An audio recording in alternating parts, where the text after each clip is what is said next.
અને ઓલી છતરીઓ પકડતા ને છતરીઓ ને ઓલા શેડ ને ઓલા હીરો હિરોઈન ને જે ખાવું પીવું હોય લાઈ દે નોકરી તરીકે કામ કરતા ત્યાં આગળ ફિલ્મ.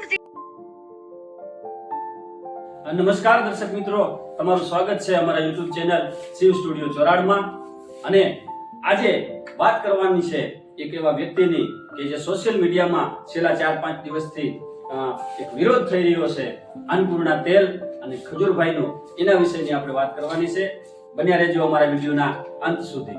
મિત્રો, સોશિયલ મીડિયામાં એક વાતે બહુ જોર પકડ્યું છે અત્યારે કે અન્નપૂર્ણા તેલ જે પ્રમોટ કરવા માટે ખજૂરભાઈને એના માલિકે એનો જે પણ કરાર કરેલો હોય એ કરારથી ખજૂરભાઈએ એની એડ કરેલી અને પછી એમાં હિસ્સેદારીની વાત થયેલી અને અત્યારે પોતાના નામની એક બ્રાન્ડ બનાવી આવી વાત સોશિયલ મીડિયાના માધ્યમથી મેસેજથી એક પ્રચલિત થઈ છે.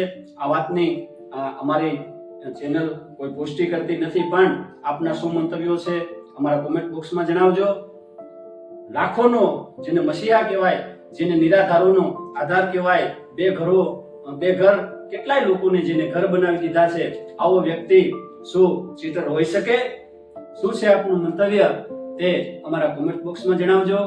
તો મિત્રો, ખજૂરભાઈ વિશે આ સોશિયલ મીડિયામાં ઘણા બધા એવા નેગેટિવ મેસેજો અત્યારે પ્રચલિત થઈ રહ્યા છે, પણ હકીકતમાં એક સાચો દાનવીર છે, એને સપોર્ટ કરવો જોઈએ એવું અમારું મંતવ્ય છે. આપના પ્રતિસાદો જે હોય અમારા કોમેન્ટ બોક્સમાં જણાવજો, કારણ કે જેનું નામ થાય તો એની બળતરા કરવા વાળા અનેક હોય છે. એટલે અત્યારે સોશિયલ મીડિયામાં ખજૂરભાઈનું એક જબરજસ્ત નામ છે. ગરીબોના મસીહા તરીકે જેની એક ખ્યાતિ થયેલી છે, એવા વ્યક્તિને બદનામ કરવાનું આ એક કાવતરું પણ હોઈ શકે. જો કે સોશિયલ મીડિયાના આ જે પણ કઈ સમાચાર આવી રહ્યા છે એની અમે કોઈ પણ જાતની પુષ્ટિ કરતા નથી, પણ તમારા જે મંતવ્યો હોય અમારા કોમેન્ટ બોક્સમાં જણાવજો, કારણ કે એક એવા વ્યક્તિને ટાર્ગેટ કરવામાં આવી રહ્યો છે આ વિષયમાં કે જે લાખોનો તારણહાર છે. પોતાની કમાણીમાંથી 80% જેટલી રકમ જે ગરીબોને દાન કરી દેશે આવા વ્યક્તિને. તો મિત્રો, નીતિન જાની જેને લગભગ 350 થી પણ વધુ મકાનો નિરાધારોને બનાવી આપેલા છે, આવો વ્યક્તિ પોતાની આવકમાંથી જે પણ કઈ નફો મળે એ ગરીબોના દાનમાં વાપરી દેતો હોય એવા વ્યક્તિને આજે ટાર્ગેટ કરવામાં આવી રહ્યો છે.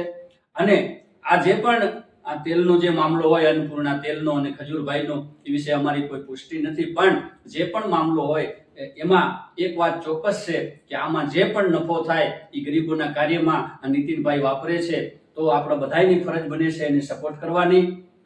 અને આપણી એક કહેવત છે ને કે 100 કામ સારા કરી અને એક કામ ખરાબ કરી તો લોકોને 100 સારા કરેલા કામો નહીં દેખાય, પણ એક કરેલું ખરાબ કામ હજારો માણસોની નજરે ચડશે.